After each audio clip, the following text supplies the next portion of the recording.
Alors, l'idée de cette table ronde, finalement, qui est un peu quand même la question peut-être la plus pertinente par rapport à ce qu'on essaie de débattre aujourd'hui, c'est quel avenir pour la polyculture élevage sur notre territoire dans le Gers, parce que c'est quand même ça qui nous intéresse. Et je propose peut-être, Clémentine, pour commencer, que tu nous fasses un petit état des lieux de la polyculture élevage dans le Gers, et puis depuis 50 ans, enfin, je pense que ça a été vraiment ton travail d'étude. Oui, tout à fait, merci. Alors effectivement, la demande qu'on m'a fait, c'est de resituer un petit peu les spécificités du Gers, peut-être en comparaison avec le bassin parisien, qui est l'autre terrain dans lequel je fais ma thèse, en termes d'évolution de la polyculture élevage au cours des 50 dernières années. Bon, alors je voudrais juste commencer par préciser que je ne suis pas spécialiste du Gers, donc voilà, peut-être qu'il y a des gens dans la salle qui connaîtront bien mieux le terrain, et surtout, n'hésitez pas à intervenir s'il y a quelque chose que je dis et qui peut vous hérisser le poil. J'espère que ce ne sera pas le cas. Alors effectivement, on vous a beaucoup parlé ce matin de spécialisation des fermes et des territoires. Ce qu'on peut voir, c'est qu'en pratique, dans le Gers, on a une agriculture qui est quand même historiquement plus diversifiée, avec une polyculture élevage historique, des fermes qui se voulaient autonomes, comme le disait Guillaume dans sa revue agricole de 1940, une polyculture familiale à base céréalière. Et donc cette tradition a permis une certaine résistance à la spécialisation et à l'intensification pour justement maintenir ce lien à la diversification. Dans le bassin parisien, au contraire, la spécialisation elle a été plus rapide, liée au sol limoneux profond avec des forts potentiels agronomiques. Et donc la Beauce s'est rapidement spécialisée, en particulier dans les grandes cultures céréalières, et est devenue le grenier à blé de la France. Résultat, en 1988, on avait plus de 5000 exploitations en polyculture élevage dans le Gers, donc ça représentait à peu près 40% des fermes, alors que dans le bassin parisien, plus particulièrement en Seine-et-Marne, qui est l'un des départements du bassin parisien, on en avait 450, soit à peu près 10% des fermes. Donc ça, c'était en 1988. Et puis depuis, comme on vous l'a montré ce matin, la polyculture élevage, elle a continué à régresser. Et ça, c'est vrai dans ces deux terrains. Donc dans le Gers, on est passé de 40% des fermes, comme je vous le disais, en polyculture élevage, à peu près 16% en 2020, d'après les dernières données. Et dans le bassin parisien, alors on partait de moins haut, on était à 10%, mais on a quand même baissé à 7%. Donc ce recul, il se fait aussi là-bas. Et c'est un recul qui se fait globalement au profit des productions végétales et plus particulièrement des grandes cultures, avec dans le bassin parisien plus de 80% des fermes en grandes cultures en 2020, et dans le Gers, on est à peu près à 55%. En parallèle de ça, on a observé une diminution des capacités de production animale. Alors c'est vrai en Seine-et-Marne, mais bon, on ne partait pas de très haut en 1988, on était à 6%, on est à 5% aujourd'hui. Et c'est vrai surtout dans le Gers, et ça va toucher tous les types d'élevage. On estime que dans le Gers, en 2020, on n'a plus que 50 exploitations spécialisées en bovin lait et 350 en bovin viande. Et qu'entre 2010 et 2020, ça représente un recul de plus de 4% pour ces orientations en bovin. Ça veut dire un atelier d'élevage en moins ou un élevage en moins tous les 2 jours entre 2010 et 2020. Donc c'est quand même relativement énorme. Et donc ça, c'est vrai pour les bovins, et c'est vrai aussi pour les volailles, qui vont aussi régresser de façon relativement marquée, en particulier à cause des épidémies de grippe aviaire successives. Et on estime qu'elles étaient à peu près 700 exploitations en 2010, contre un peu moins de 400 en 2020, donc un recul de la moitié. Voilà, je vais m'arrêter là. En fait, c'est vrai que là, une des questions, mais ce n'est pas l'objet du débat, c'est est-ce que c'est des départs en retraite ou c'est carrément parce qu'économiquement, on n'est plus du tout dans quelque chose qui soit viable et finalement, il y a un changement d'activité. Oui, c'est ça, effectivement. Alors après, on peut estimer que globalement, les départs en retraite, il n'y a pas de raison qu'ils touchent plus une part des exploitations qu'une autre. Donc il y a effectivement des exploitations qui sont fermées de par l'âge des exploitants qui est avancé. Mais on a aussi quand même une grosse déprise de l'élevage de par tout ce qu'on a pu évoquer ce matin, effectivement. Ouais. Ok, super. Je propose qu'on parle d'abord de l'aspect filière, donc tout ce qui est débouché, mais aussi tous les outils finalement, qu'on aille de l'abattage à la découpe, à la vente. Sans oublier toute la répartition de la valeur. Je pense que c'est des questions qui intéressent à peu près tout le monde dans la salle. Pierre, on peut peut-être commencer par une première question, c'est de savoir si finalement c'est rentable d'introduire ou pas un atelier de ruminants sur sa ferme. Je pense que c'est... Rentable, je vous le dirai un peu plus tard. C'est-à-dire que là, je suis en période de conception du cheptel, en fait, de mise en place du cheptel pour arriver au nombre au nombre qui me semble adapté à la ferme. Je suis parti j'en ai acheté pas beaucoup et je monte le cheptel en gardant toutes mes femelles parce que je pense que effectivement on a en termes de rusticité justement, on trouve pas ce type d'animaux. En fait, c'est très rare d'en trouver. Enfin, moi, j'en ai pas trouvé. Pour acheter des animaux qui soient adaptés au plein air intégral, c'est quand même compliqué. Donc l'idée, c'est vraiment d'acheter des animaux, mais en petit nombre et vraiment que tous ceux qui naissent là, ils restent en fait pour constituer le cheptel. Donc voilà, ça fait 3 ans que ça monte comme ça. Je garde toutes les femelles, donc je vends moins, ça veut dire, du coup. Sur les années d'installation, je pense qu'il ne faut pas se leurrer. Ou presque tous les éleveurs que je connais ont essuyé des échecs, c'est mon cas aussi. J'ai une mortalité qui est trop importante par rapport à ce qu'elle devrait. Je pense que c'est lié à mon manque de connaissance du milieu. Un exemple, par exemple, l'an dernier, à l'automne, il y a une mouche qui est arrivée en fait, apparemment elle n'est pas trop connue encore dans le sud-ouest, elle arrive de la Dordogne, elle descend, là, je ne sais plus comment elle s'appelle, une mouche verte fluo. Alors un jour, je vois une mouche verte fluo qui est très active sur le dos d'une brebis, je lui dis tiens, une mouche, ok, c'est tout, je vois une mouche que je n'avais pas vue la veille, bon, d'accord. Et puis j'avais autre chose à faire, j'étais dans les semis de couvert, tout ça, boum boum, je reviens 3 jours après en fait, et là je comprends qu'il faut que je me méfie parce qu'effectivement j'en vois beaucoup plus sur d'autres brebis, mais je comprends pas encore réellement. Je reviens le lendemain, il y en avait une brebis morte liée à cette mouche là, du temps que je comprenne qu'il fallait que je fasse quelque chose, que j'alerte le veto qui connaissait pas la mouche. Que je trouve un collègue qui lui la connaissait en fait, qui m'envoie chez un veto pyrénéen pour comprendre ce que c'était, que je rassemble le parc de contention qui était chez un collègue, enfin bon, vous voyez tout ça, il s'est passé 10 jours et j'ai perdu 20 brebis. Voilà. Et cette année, par contre, quand elles sont redescendues de la montagne, j'ai vraiment observé très précisément les mouches tous les jours, parce que c'est pendant l'agnelage en plus, donc voilà. Et j'en ai vu arriver au bout d'une semaine, j'ai vu la même mouche. Le lendemain, en fait, j'avais le parc, le traitement qui allait bien. Flatch, c'est fini, j'ai réglé l'histoire. Et j'ai pas eu de perte. Voilà. Donc ça aussi, c'est un problème de compétence, de réactivité. L'élevage, je l'avais pas compris. Enfin, on le comprend à ses dépens, malheureusement. C'est une histoire de réactivité aussi, beaucoup plus qu'en céral, parce qu'en céral, bon, on le voit pas peut-être, il faut être plus réactif, mais c'est pas tout à fait pareil. Et voilà, donc c'est un problème de compétences. Donc du coup, en termes de rentabilité économique, je constitue un atelier, donc j'ai tous les investissements. Je les ai répartis sur 4 ans. J'ai acheté le cheptel, j'ai ces problématiques-là de prolificité, etc. Et en 2022, oui, je vais gagner un tout petit peu d'argent. Je vais gagner 2 ou 3 000 euros en fait à comptant. Là, on est en combien d'années en 2022, c'est quelle année par rapport au départ? Départ, ça fait 3 ans, 3e année okay. En fait, que je suis en propre. J'ai démarré par à peine très, très peu de bêtes. Et voilà. Et aujourd'hui, en vendant très peu de produits, parce que j'ai vendu... je sais plus, j'ai vendu 20 animaux, je crois, un truc comme ça. Voilà, donc j'ai vendu très peu d'animaux. Non, plus, pardon. J'ai vendu 25 ou 30 réformes et j'ai vendu une dizaine de moutons, en fait. Voilà. Parce qu'aussi, les moutons, c'est long. Comme j'ai décidé de ne pas faire d'agneaux, il faut 1 an et demi ou 2 ans et demi pour avoir des animaux vendables. Donc, en fait, tout ça, ça fait qu'on est sur ces... Voilà. Mais cette année, malgré tout ça, il y a les aides. Je les active, bien sûr. Et mon chiffre d'affaires, cette année, il va être de un peu plus de 70% d'aides. C'est triste à dire, mais c'est quand même la triste réalité. Et là, aujourd'hui, comme je vous dis, je pense que je vais être autour de 2 000 euros au-dessus. Enfin, je vais gagner 2 000 euros en comptant... moi, je ne compte pas mon temps dedans. Mais par contre, je compte le temps salarié qui est à 62% de son temps. En fait, il a passé 62% de son temps sur l'élevage, sur la partie clôture. Donc ça, je le mets aussi dans la balance. Je compte tous les kilomètres que j'ai fait. Je compte ça aussi. Moi, j'ai un peu l'habitude. Je suis trésorier de Cuma et je fais les margenettes, tout ça, j'ai un peu l'habitude.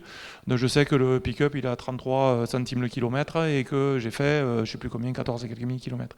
Voilà. Donc, je compte tout ça. Donc voilà, c'est assez précis quand même. Donc aujourd'hui, dans toutes ces conditions-là, j'ai pas fait de prévisionnel, j'ose pas trop en faire. J'ai pas fait parce que le dernier que j'avais fait c'est pas avéré exact, c'est toujours en prévisionnel. Mais je pense qu'avec très peu de charges comme on l'a, avec une main d'œuvre qui est un peu moins importante quand même, on n'a pas toute la mécanisation, on n'a pas tous les fouets, on n'a pas tout ça à faire. Il y a une problématique sur... après, je vais peut-être arrêter de parler, mais il y a une problématique sur la filière, effectivement, sur la valorisation du produit. Parce que je crois que c'est une question qui allait arriver après.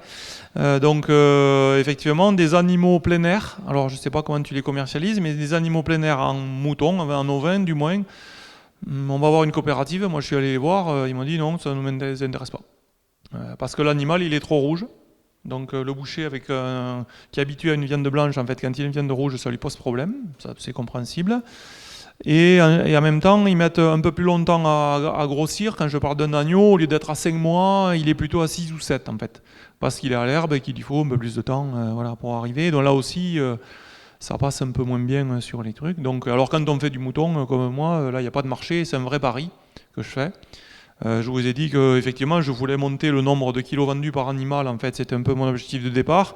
C'est un peu ce que tu disais aussi, j'aime pas sacrifier un animal jeune parce que je trouve qu'il n'a pas vécu non plus. Je préfère qu'ils vivent comme ils sont, je trouve qu'ils sont en liberté, enfin semi-liberté, avec beaucoup d'espace, un herbivore qui mange de l'herbe, je trouve que c'est pas si mal. Et donc l'idée c'est aussi leur donner un peu de temps de vie. En même temps, il ne faut pas s'en cacher, un animal de plus d'un an génère des aides. Donc là aussi ça rentre dans la balance. Et du coup voilà, je pense qu'économiquement, aujourd'hui j'ai attaqué la restauration en vente j'essaie de commercialiser en direct avec les restaurations, avec un produit qui se différencie, donc je le dis un peu haut et fort parce que si jamais vous avez un restaurant, vous connaissez quelqu'un qui a un restaurant qui aimerait tester ce genre de produit, c'est avec plaisir. Et du coup c'est parce que c'est un produit qui à mon avis rend tous les services environnementaux, sociétaux, etc. Nutritionnellement, en fait, on est sur un produit qui est top. On a travaillé avec l'INRA, en fait, on est sur des ratios oméga 6, oméga 3 qui explosent de tous les ratios. C'est-à-dire qu'on est vraiment sur des produits top en termes nutritionnels. En termes gustatifs, on a travaillé avec une école hôtelière de Toulouse, on a créé un club dégustation. Quand je dis on, je dis le GI2E, Agrivaleur, dont on a parlé au début, pour justement montrer que cet animal, malgré toutes les idées reçues du mouton, en fait, n'est pas du tout fort, il est vraiment très bon en goût parce qu'il est persillé, avec l'âge on a le gras qui rentre au cœur du muscle. Moi je vais un peu en détail, mais c'est juste pour expliquer la filière là. Et aujourd'hui du coup on a un animal qui se différencie, etc. Donc j'espère le vendre cher. En gros c'est ça. Et donc économiquement tirer notre épingle du jeu assez facilement si on arrive à le commercialiser, mais tout ça c'est des si. On reviendra dans 3 ans. Bon, on refera une thématique dans 3 ans. Andreas, peut-être pour compléter sur ton exploitation. Bon, contrairement, là, il y a aussi des différences. À Pierre, je ne fais pas vraiment une comptabilité pointue sur chaque production. Mais je pense quand même la production des bovins, c'est assez rentable, surtout dans ces systèmes-là, parce que c'est complémentaire. Il n'y a pas de frais. Bon, il y a du temps qu'il fallait mettre. Bon, c'est des frais aussi, mais on a aussi une certaine sécurité. Bon, on passe là d'un temps très tempéré à une météo plutôt capricieuse. Si on est seulement sur la carte culture, je pense que c'est très très risqué. Là, avec les animaux, vous avez quand même 2 choses et c'est possible que tous les 2 soient dans la crise, mais vous avez quand même plus de sécurité. Voilà. Et la commercialisation, Andreas, la commercialisation, là, c'est aussi une raison pourquoi on a choisi cette race-là. Je commercialise tous en direct, c'est-à-dire je laisse faire, je les porte à l'abattoir.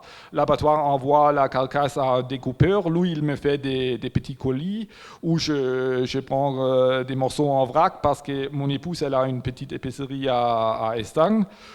Et donc, on vend soit dans l'épicerie, soit je le livre directement au client. Mais c'est là aussi un grand problème. C'est un petit peu le pied noir de l'élevage extensif, comme je le fais.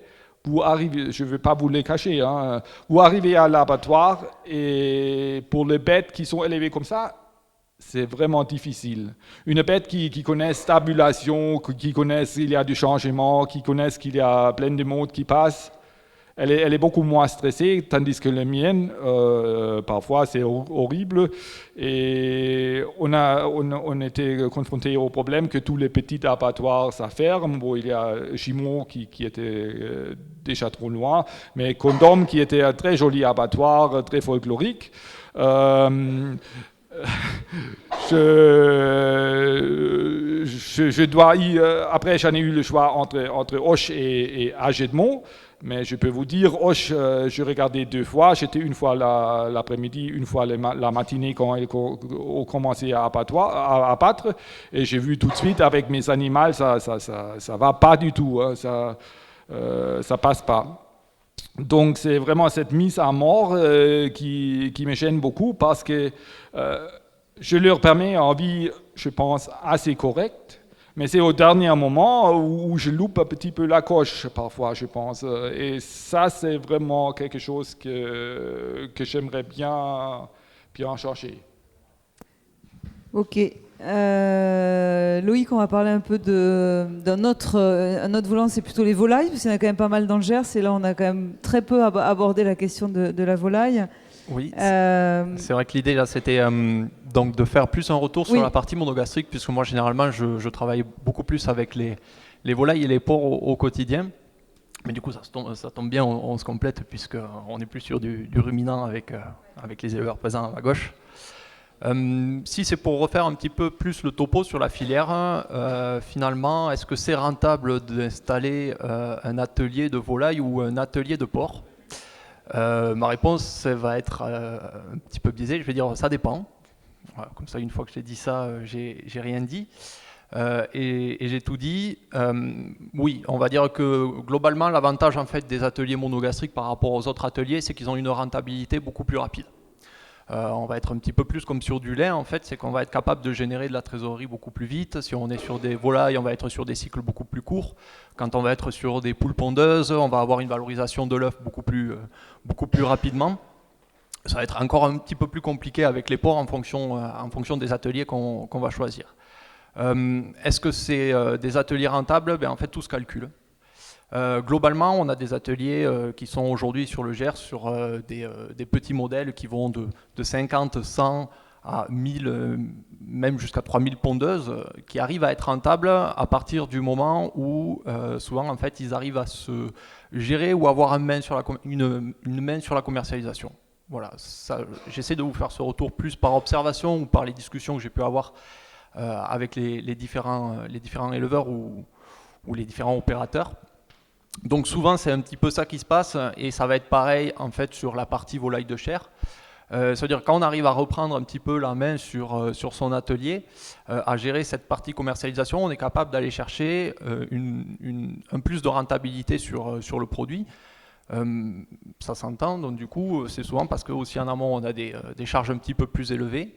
Et donc le deuxième, ça dépend, c'est également d'avoir la main finalement sur ses coûts de production. Mais en gros, il y a 2 grosses charges, on va dire, quand on est sur des systèmes comme ça, c'est l'alimentation qui coûte le plus cher. Voilà. La grosse différence finalement avec les ateliers de ruminants, c'est qu'on va travailler majoritairement avec du grain. Et j'aime bien souvent reprendre ce ratio. On dit un ruminant, c'est de l'herbe, c'est un herbivore. On se dit même si c'est pâturé, en fait, pour une herbe qui va coûter 1, si on donne de la graine en fait, à une vache, le ratio il va être un coût fois 7, 8, 10, 12. Enfin, le coût, il explose.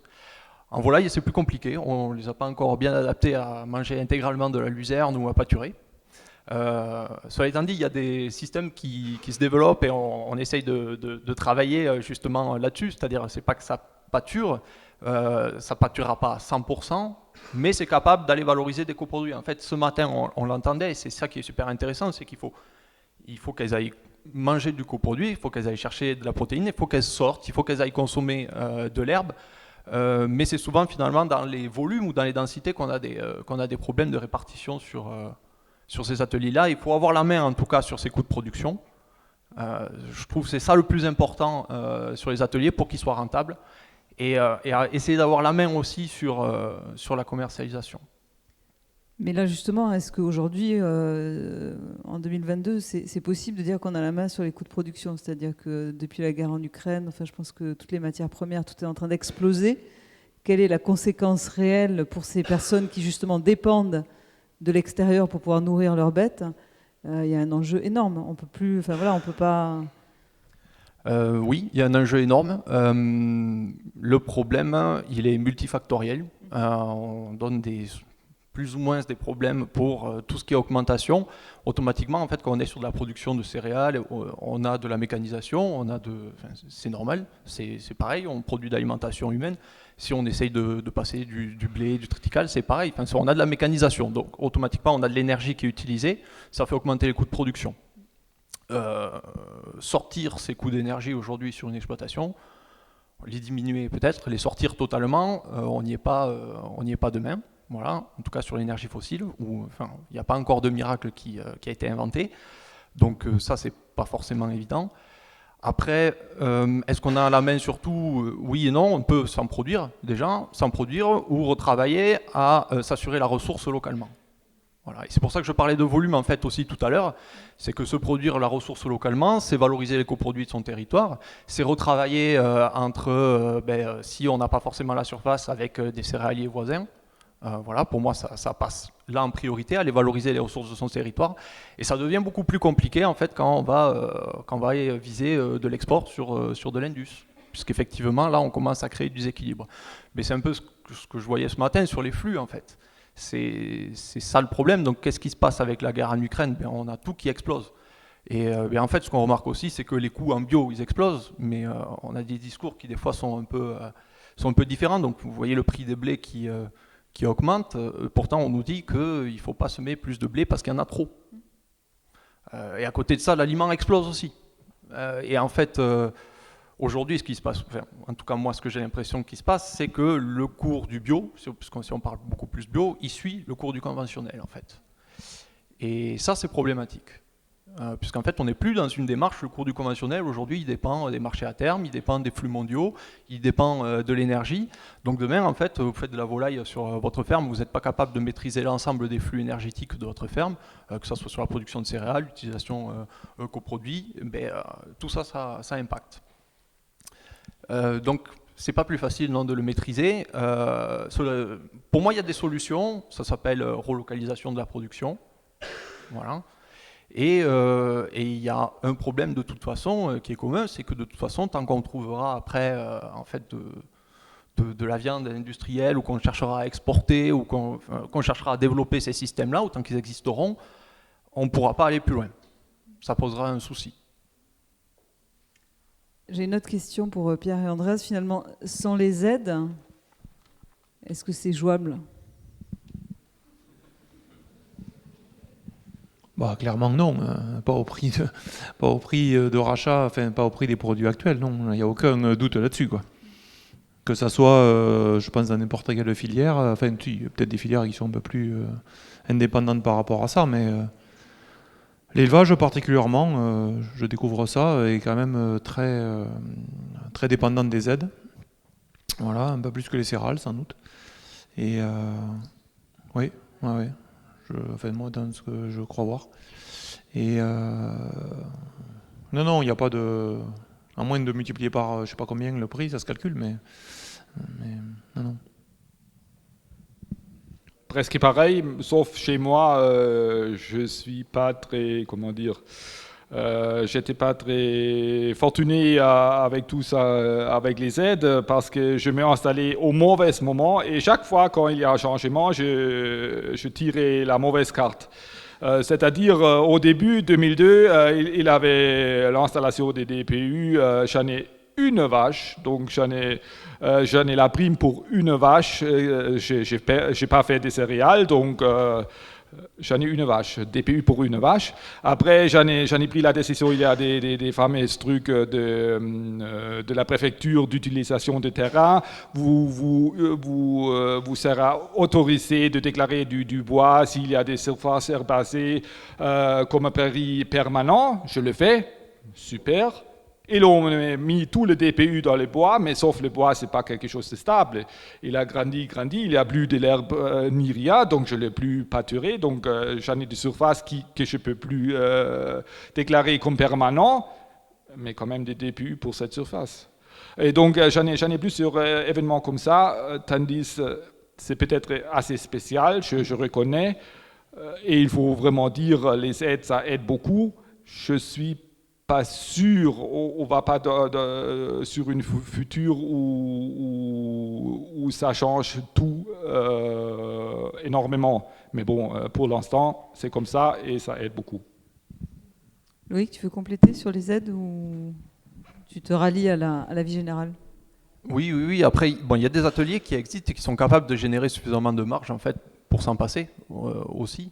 Mais là, on est souvent sur beaucoup de surface. Enfin, les aides, vous avez touché les aides, c'est proportionnel à la surface que vous allez avoir. Donc effectivement, oui, je me rallie à ce qui est dit. La vraie question, enfin le deuxième pendant, c'est vraiment la commercialisation. Je pense que c'est un véritable enjeu aujourd'hui et j'aimerais bien vous faire réagir sur finalement cette viande que vous produisez est une viande de qualité. Est-ce qu'il y a un marché? Est-ce que quand on est dans le Gers, il y a un marché? Où est le marché? Comment est-ce que le marché évolue? Je veux dire, il y a 210 magasins bio qui ont fermé cette année, donc on en a un tous les jours. Voilà, qu'est-ce qu'on se dit par rapport à ça, puisque là on a essayé de parler de l'amont et je pense que l'aval il est tout aussi important, c'est-à-dire comment est-ce que si demain certains céréaliers se mettent à faire de l'élevage, comment est-ce qu'on gère? Il y a une surproduction d'œufs aujourd'hui, enfin voilà, il y a plein de questions qui se posent sur cette commercialisation, la concurrence aussi, puisqu'on n'est pas seul.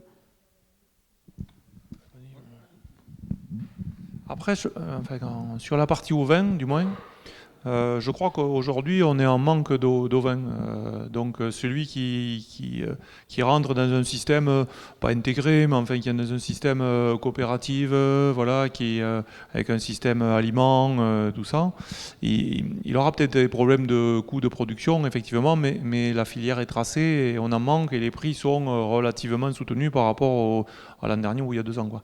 Voilà, on a plutôt tendance à la hausse sur ces filières-là. Mais économiquement, c'est pas ce qu'on a choisi parce que c'est des systèmes où on est très dépendant en fait. Et effectivement, en gros, ils nous vendent de l'aliment et ils nous donnent le prix. Voilà. Et si l'aliment augmente parce qu'à l'autre bout du monde il s'est passé quelque chose, en fait, on est directement impacté. Donc c'est pas ce que moi j'ai souhaité. Mais dans ces filières-là, on a des besoins, ça fonctionne aujourd'hui. Voilà, je pense que c'est ça. Dès qu'on sort de ces filières-là, il faut se débrouiller, quoi. Il faut se débrouiller, donc c'est la vente directe, il faut se débrouiller. Il n'y a rien d'autre, voilà, et ça veut dire qu'il faut trouver le consommateur qui est capable de l'acheter. Bon, bien sûr, il y a les réseaux de magasins spécialisés aussi qui continuent à créer du débouché, bien évidemment. La GMS, je sais pas, moi j'y vais pas, mais bon, chacun est libre. Voilà.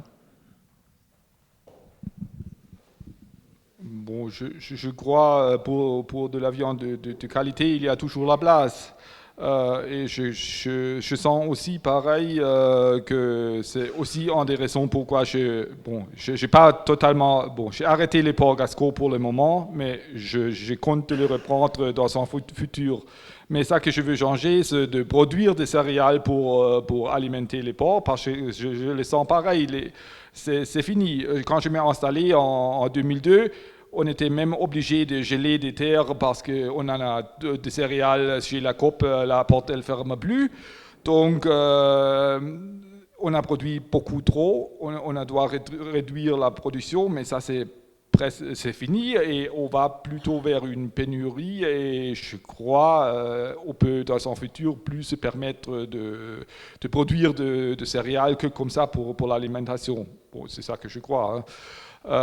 Mais par contre, je crois un porc ou un petit troupeau de porcs pour un céréalier, par exemple, a toujours une justification parce qu'il y a des déchets de triage, il y a des choses, soit il a un copain qui s'occupe à côté de les valoriser, soit il élève lui-même. Mais ça va faire des quantités réduites, mais je pense qu'il y a la place pour tout le monde. Peut-être Clémentine, toi qui as observé les 2 territoires, que ce soit Île-de-France et Gers, je pense que les enjeux ne sont pas les mêmes, les débouchés ne sont pas les mêmes. Peut-être nous partager ce que tu as pu observer? Oui, c'est ça, effectivement. Je pense que dans le bassin parisien, il va y avoir une facilité supplémentaire qui va être la proximité d'un bassin de consommation dont une part de la population est quand même relativement aisée. et va se permettre de plébisciter une production locale, plus ou moins quel que soit le prix auquel les producteurs vont la proposer, ce qui est peut-être moins vrai ici dans le Gers, c'est donc une marge de main-d'œuvre moins importante pour les producteurs ici. Après, je pense qu'au-delà de la question de est-ce que la viande coûte trop cher, c'est finalement qu'est-ce que le consommateur attend et est-ce qu'il est prêt à payer ce prix-là pour s'alimenter, parce que dans les années 50, on avait à peu près 30% du budget des ménages qui était consacré à l'alimentation. Aujourd'hui, on est plutôt sur du 10%. Voilà. Du coup, ça pose quand même ce questionnement-là et qui est plus au niveau du consommateur qu'au niveau du producteur, pour le coup. Et Loïc, côté, quand on a discuté, je sais plus, c'est avec toi que j'ai discuté là-dessus, sur la surproduction finalement, parce que tous ceux qui se sont mis à faire des œufs bio et des volailles de chair, etc., est-ce qu'aujourd'hui, c'est quoi l'état du marché on va dire que c'est presque une bonne nouvelle d'avoir la grippe aviaire pour la filière, quoi. Enfin, c'est presque ce qu'on peut entendre, ce qui est assez dramatique en fait. C'est que ça permet de réguler finalement les volumes, d'espacer les bandes. Bon, c'est assez compliqué à gérer. Je me pose de plus en plus de questions aussi, en fait, comme on en discutait, sur les bassins de consommation. Comment est-ce qu'on arrive finalement à alimenter on voit par rapport à Paris, c'est pas le même bassin de consommation que Toulouse, qui n'est pas le même bassin de consommation que Auch. Donc effectivement, si on le regarde à l'échelle de Auch, et avec le Gers qui est en capacité quand même à produire pas mal de ressources alimentaires, on va être vite bloqué si on va tous sur les mêmes marchés. Mais pour moi, il y a quand même de la place, et la place, elle est dans le fait que je suis assez persuadé qu'on pourrait tous être en agriculture biologique et qu'on arriverait quand même à nourrir, en tout cas notre territoire, même à produire encore un petit peu plus. Ça va être ça va amener des gros changements si on veut aller là-dedans, mais on peut. Et c'est vraiment une question de quelle part du budget on veut mettre dans l'alimentation, ça bien sûr, parce qu'en fait le problème qu'on a, c'est que ça coûte plus cher. En fait, c'est quoi? C'est ceux qui n'achètent pas aujourd'hui, il y a une surproduction d'œufs bio. Le marché à trouver, ça serait justement les gens qui consomment aujourd'hui peut-être pas d'œufs bio. Et il y a aussi la question du coup de ceux qu'on veut manger, et qui pour moi est super importante. Et en plus, la question du prix n'est pas forcément toujours vraie, en tout cas de ce que je constate. On va au magasin GMS très localement, on va regarder, on va trouver des nuggets ultra transformés à 15-20 euros le kilo, quand la volaille a été achetée à moins de 2 euros le kilo au producteur. Une volaille fermière qu'on va pouvoir trouver en vente directe, on va l'acheter à 9-10 euros le kilo, 10 euros le kilo. Est-ce qu'elle coûte plus cher finalement que ce produit ultra transformé? Donc pour moi aussi ça joue en fait tout ça. Il faut tout regarder et puis il faut regarder l'impact environnemental. On parlait de la qualité de ce qu'on mange, de la dépense énergétique qu'il y a eu pour produire ce type d'aliments, de l'impact que ça a eu sur l'environnement, sur l'eau, des pollutions que ça a pu amener. Tout ça, ce coût-là, il n'est pas calculé aujourd'hui. Et il faut pouvoir le prendre en compte pour regarder, est-ce que finalement le bio est trop cher? Est-ce que le conventionnel n'est peut-être pas assez cher? Il faut arriver à remettre tout ça un petit peu au clair, je pense, pour se poser cette question de qu'est-ce qu'on mange aussi. Oui, sachant qu'il y a un certain nombre de débouchés. Alors tu parlais des restaurateurs, mais il y a quand même la restauration collective. À un moment donné, peut-être qu'on va s'y mettre, comme dans plein de communes. Voilà, je pense que le Gers, on a encore un peu de marge là-dessus pour y arriver. Voilà, donc je pense qu'on est vraiment au cœur de cette problématique. Je propose qu'on prenne des questions aussi de la salle, puisque je vous entends ronronner. Qui aurait des questions à poser à nos intervenants sur le quart d'heure qui nous reste par rapport à cet enjeu justement de remettre plus de polyculture élevage dans le Gers? Alors je vais venir parce que je pense qu'on n'a plus de micro là.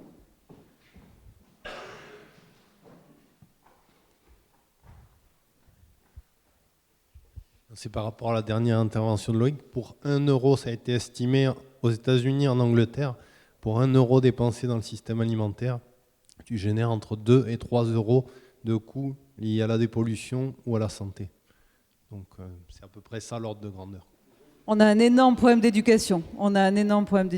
Aujourd'hui.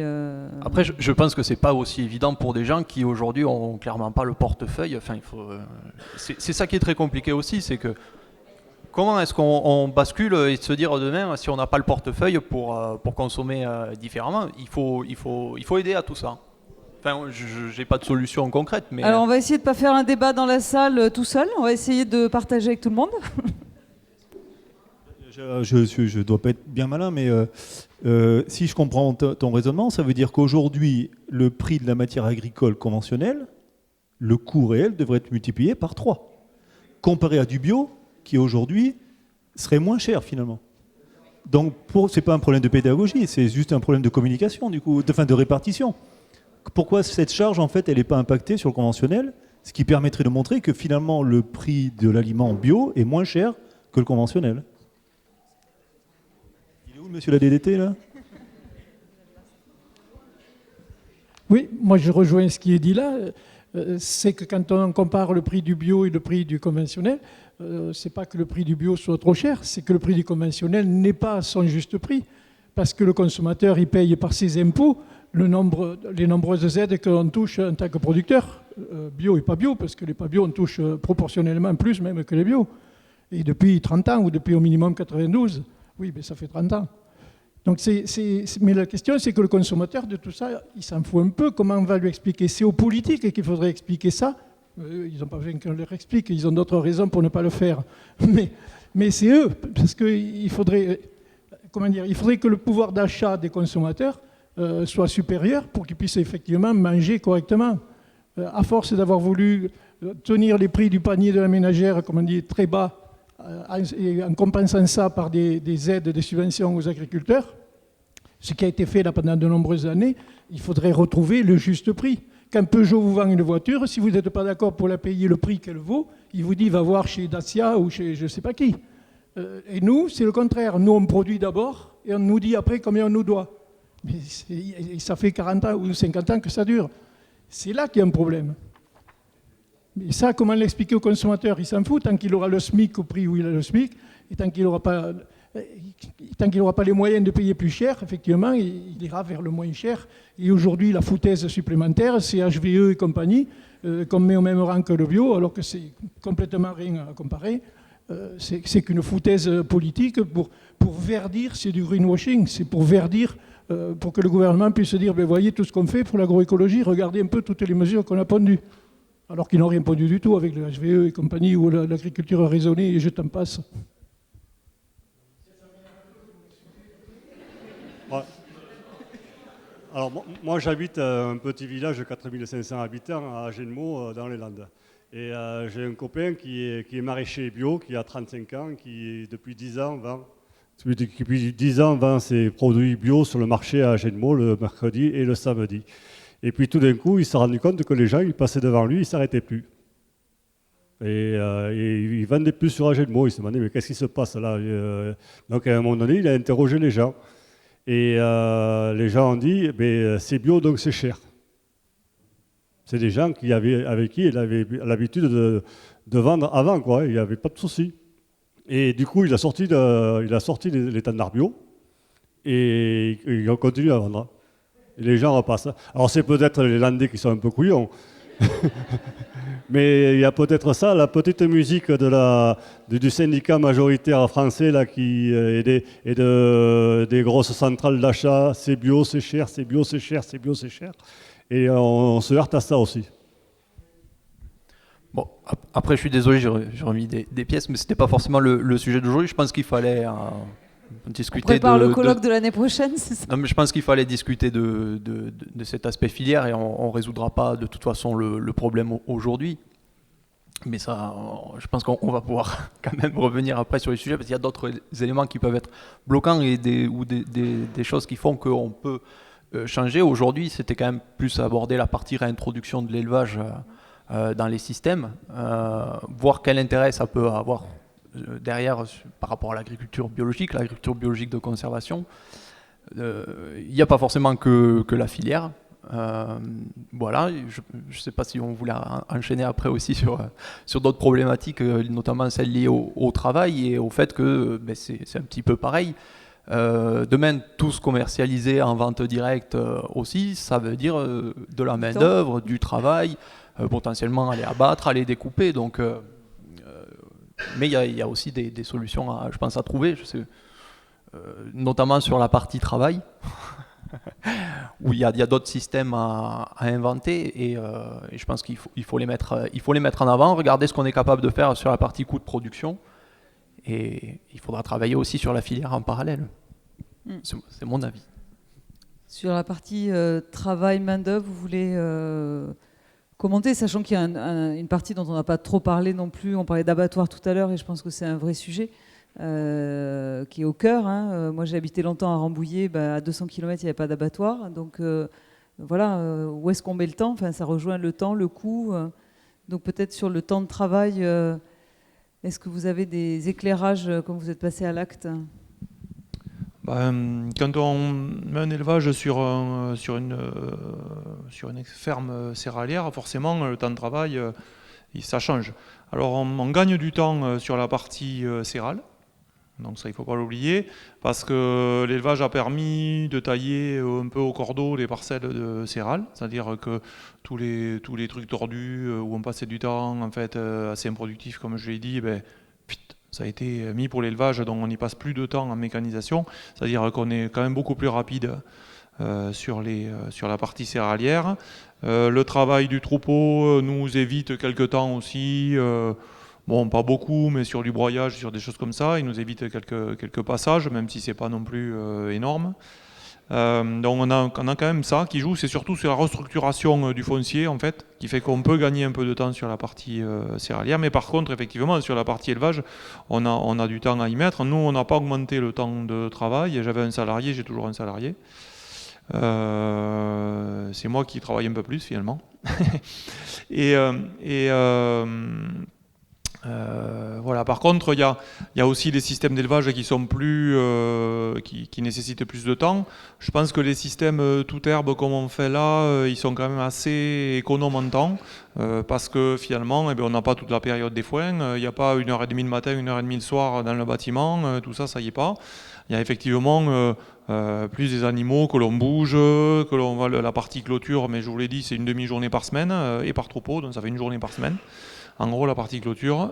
Et après, par contre, la grosse différence, c'est qu'il faut de la présence. Je crois qu'on l'a dit tout à l'heure à un moment donné, c'est-à-dire que c'est pas forcément du travail, mais c'est une espèce d'astreinte, quoi. Voilà. Et c'est vrai que moi, j'ai l'habitude de ne pas être là les week-ends. Et je m'organise avec les troupeaux pour justement faire mes parcs. Comme le jeudi, je fais les parcs. En gros, le jeudi, je fais les parcs, je transfère les animaux. En général, c'est le premier jour où il y a des histoires, en fait, quand ils sont dans un nouveau parc. S'il doit y avoir des histoires, c'est le premier jour. Après, ils ont la bouffe, tout ça, donc ça se passe bien. Et puis, milieu de semaine d'après, en fait, voilà. Donc, normalement, le week-end, il est tranquille. Voilà, et je pars, hein, souvent je pars, en fait. C'est-à-dire les animaux, pendant 3 jours, souvent c'est 3 jours, ils sont seuls. Mais c'est très risqué et c'est pas ce qu'il faut faire. Parce que les animaux en eux-mêmes, je ne pense pas qu'ils partent tout seuls. S'ils ont la bouffe, s'ils ont l'eau, si tout va bien, il n'y a aucune raison. Mais il peut y avoir un élément extérieur qu'on ne maîtrise pas qui vient, un sanglier qui défonce la clôture, un chien, il y a toujours un truc comme ça qui peut se passer. Et il faut avoir quelqu'un en fait qui est là pour intervenir. Voilà. Et je pense que l'élevage, quand on réintroduit l'élevage, il ne faut pas être seul, il vaut mieux être à plusieurs. Ça, c'est un peu la problématique dans des endroits où il n'y a pas d'élevage du tout, parce qu'il faut des compétences, etc. Moi, je travaille avec un autre éleveur mais malheureusement, il est à 50 km de chez moi, mais voilà, on n'a pas une grosse densité à travailler comme ça. Donc, c'est un peu compliqué, mais on fait des trucs ensemble. Dès qu'on a ce qu'on appelle un chantier, on doit enfermer tous les animaux, soit pour regarder les boucles, soit pour le sanitaire, soit pour autre chose, quoi, la castration ou autre. En fait, là, on se regroupe. C'est-à-dire, moi, je vais chez lui, il vient chez moi. Voilà, on essaie de travailler ensemble sur ces choses-là. Et donc, comme ça, il y a un échange et c'est très bien. Mais bon, c'est vrai qu'il faut pas, sur les céréales, on peut partir. Le pied de blé, même s'il souffre, il ne nous le dira pas. Tandis qu'une brebis ou une vache, si elle n'a pas à manger, il va se passer un truc. C'est vrai que c'est une vraie question, parce que finalement, quand on est dans un modèle où on a moins ces contraintes-là et qu'on réintroduit l'élevage, il y a cette contrainte. Voilà. Alors, est-ce que c'est socialement acceptable? Est-ce qu'aujourd'hui, un céréalier serait prêt? Enfin, voilà. C'est pour ça que je pense qu'il faut le faire à plusieurs. C'est-à-dire que mon idée de départ, que ça soit un éleveur qui vienne pour mettre ses animaux, et voilà, je pense qu'elle est pas mauvaise, mais je pense que c'est pas tout à fait, c'est pas complètement satisfaisant, parce que il a aussi ses terres à son côté, il a ses contraintes, ceci, cela, dont il va rester qu'une partie du temps, et c'est pas optimum par rapport à agronomiquement, je pense que c'est pas optimum. L'optimum, c'est quand même que les animaux, on les maîtrise, ils soient sur place. Je crois que c'est là l'optimum. Mais très certainement, il faut être à plusieurs. C'est-à-dire qu'effectivement, si on rentre en atelier, peut-être qu'il faut qu'il y ait quelqu'un d'autre qui arrive, ou que ça soit partagé à plusieurs, enfin, ou qu'il y ait un système pour au moins avoir cette possibilité de qu'il y ait une présence tout le temps, même si on n'est pas là, en fait, qu'il y ait quelqu'un qui puisse intervenir. Parce que ça arrive jamais, hein, ça arrive jamais. Mais une fois par an, ça va arriver. Si on est à 2h30 de route, chaud là. Bon, là, il faut rentrer vite, et en 2h30, il a le temps de se passer des choses, quand les animaux divaguent. Et puis le voisin qui n'est pas habitué aux animaux, s'il voit tout le troupeau dans son blé, à un moment donné, il ne va pas être content, quoi. C'est normal. Clémentine, tu voulais compléter? Oui, c'était juste pour dire, il y a effectivement cette question du temps de travail, mais au-delà de ça, c'est pas le même type de travail qui va être fourni, dans le sens où on parlait tout à l'heure de satisfaction de son système. Passer 1 heure sur un tracteur ou passer 1 heure à interagir avec des animaux, c'est pas exactement la même chose quand même, généralement. Andreas, sur la partie temps de travail Oui, c'est tout à fait ça. Entre élevage et culture, c'est quand même très varié le travail. Pour ça que je constate chez moi, s'il y a des problèmes, c'est toujours au moment où je veux faire quelque chose dans les cultures. Si j'ai décidé, mais la vie est belle, la terre elle est bonne, c'est bien, j'attache la charrue, je vais partir demain matin. Mais c'est sûr, il y a quelque chose qui m'avait arraché la clôture ou je ne sais pas quoi. C'est toujours à ces moments-là, et c'est ça qui est parfois, frustrant un petit peu. Mais je suis aussi d'accord avec Pierre, il vaut mieux d'être plus sûr. Bon, chez moi, c'est un petit peu difficile. Moi, j'ai démarré tout seul, sans aucune, et donc j'ai fait beaucoup de choses différentes comme les autres. Je ne suis pas sûr que quelqu'un ailleurs, il se retrouve bien chez moi.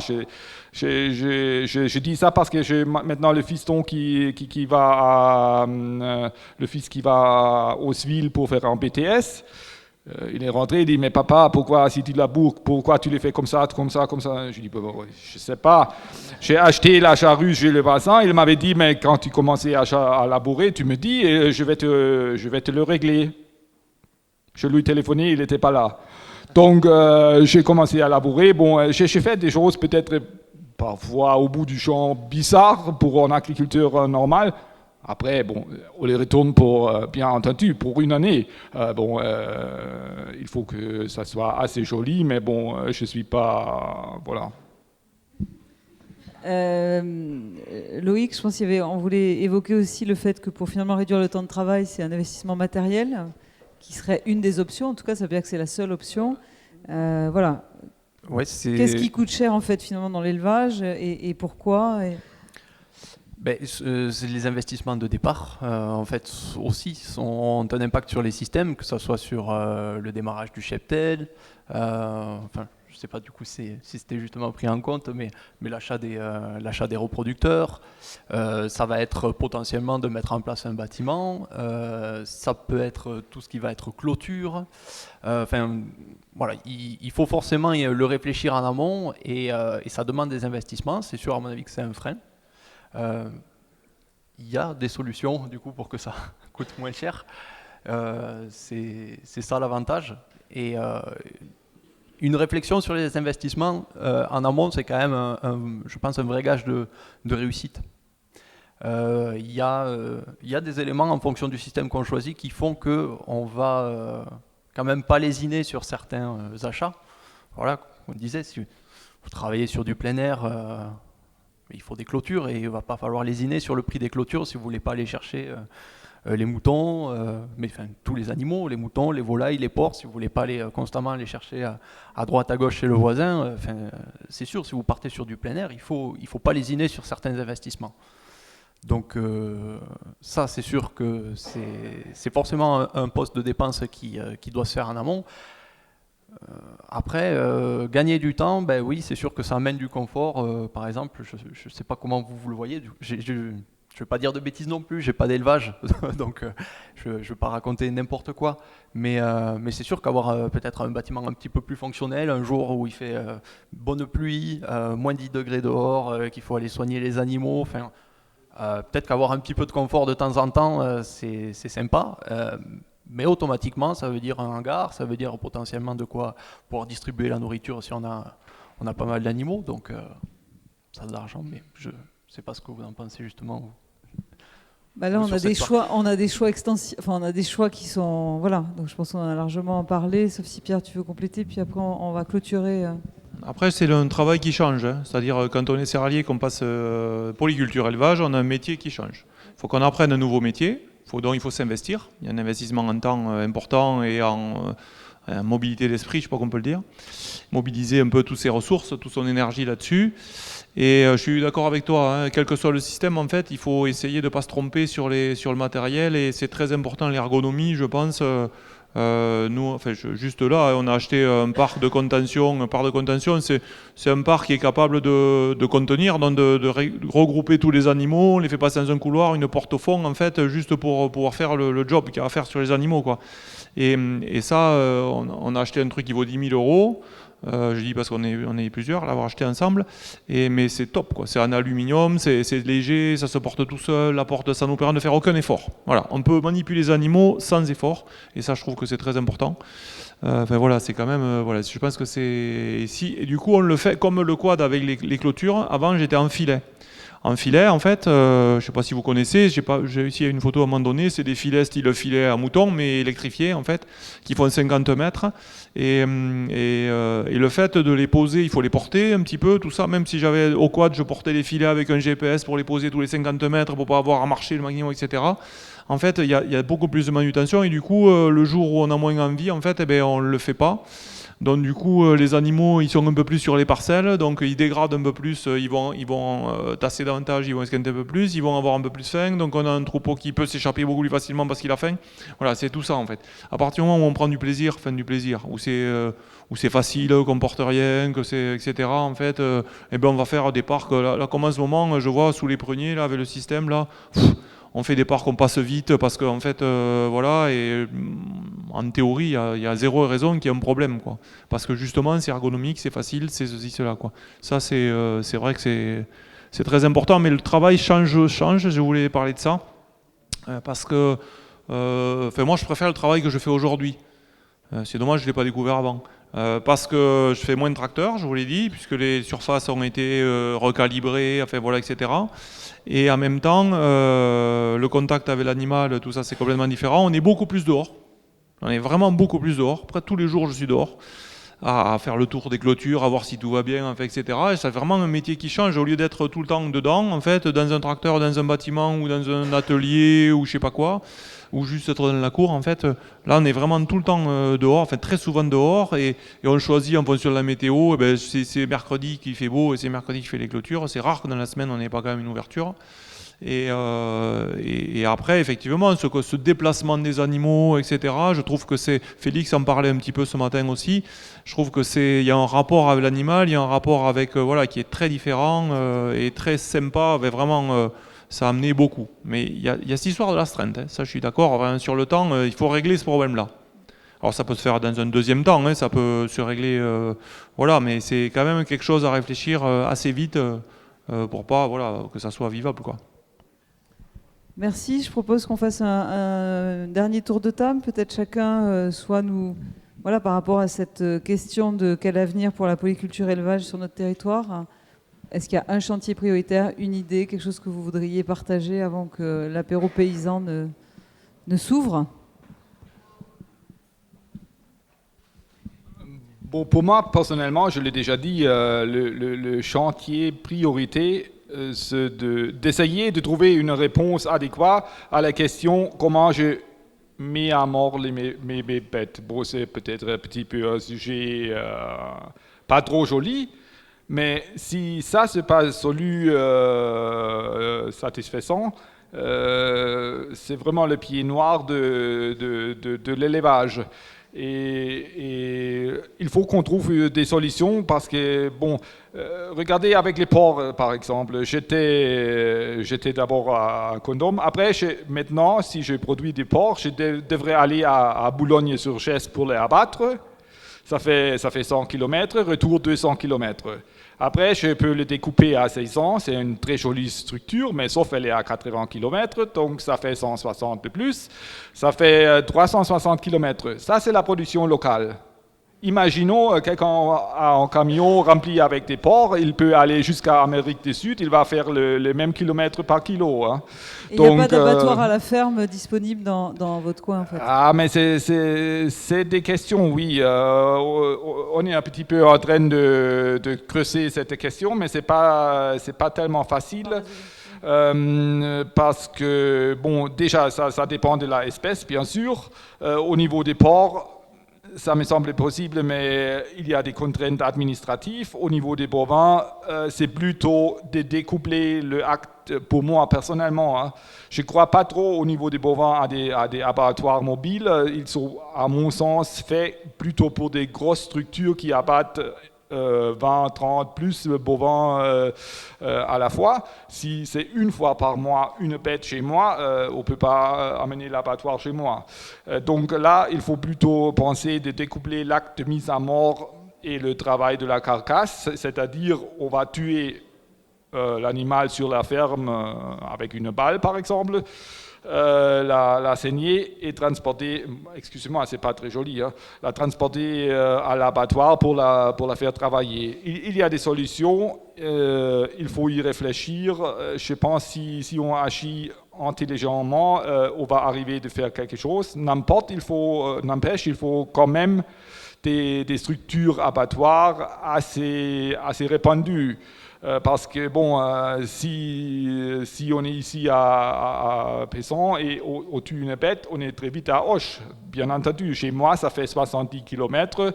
La limite normale officielle de la DSV, elle dit pas plus qu'une heure. C'est chaud de tuer l'animal, de la saigner dans une heure et arriver à Hachemont. Je pense que la gendarmerie, elle va pas être trop d'accord parce qu'il faut rouler assez vite. Voilà, donc okay. C'est vraiment ça pour moi le thème le plus important à voir parce que c'est vrai et le consommateur il a raison, ça repousse comment dire le plaisir de prendre de la viande si on sait c'est pas transformé dans les bonnes conditions. Voilà. Merci Clémentine. Oui, je dirais que l'un des enjeux, c'est quand même autour de la production de connaissances autour de ces systèmes, que ce soit par la recherche, par les agriculteurs ou par tous les acteurs en fait de la filière agricole, et la production et la valorisation aussi de ces connaissances. Et ça passerait par la communication et par la création d'un vrai réseau et d'un collectif pour discuter de ces thématiques-là et puis progressivement gagner en pouvoir d'action auprès des pouvoirs publics.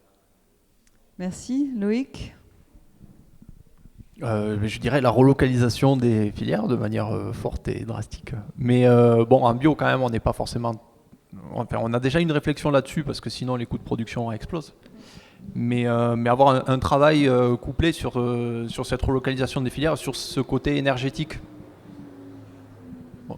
Sur le volet énergétique, et j'ai plutôt une vision à me dire que ce qui pourrait fonctionner, c'est la polyculture, poly-élevage. Où tout aurait en fait un cycle qui irait bien, où tout se compléterait. En fait, ça me semble extrêmement cohérent. Mais pour tout ça, en fait, il faut travailler sur tout, sur le travail, sur la relocalisation. Il y a plein de pistes. Sur la main-d'œuvre, est-ce que c'est forcément sur une ferme? Pas forcément. Ça peut être à l'échelle d'un petit territoire et jusqu'à l'assiette. Donc, on peut continuer à travailler toute la filière dans son ensemble, je pense. Et essayer de mettre tout ça en relation. Pierre, le mot de la fin ? Oui, effectivement, je pense que c'est un peu le système abouti, il sera sans doute là, il manquait que les arbres dans ton système. Mais les arbres bois d'œuvre, les arbres fruitiers, tout ça, et effectivement. Mais ça, c'est l'homme qui va l'amener. Mais de toute façon, je crois qu'on n'aura pas le choix. À partir du moment où l'énergie va devenir rare, enfin devient rare et chère, il faudra trouver des solutions. Les engrais, on voit déjà, c'est fini. Donc la polyculture élevage, de toute façon, elle sera obligatoire si on veut continuer à produire. Et puis voilà, donc après, des systèmes le plus aboutis, effectivement, je crois que c'est les systèmes que tu as décrits là, avec vraiment très, très complexes, avec des arbres, avec des fruits, avec tout ce que tu veux.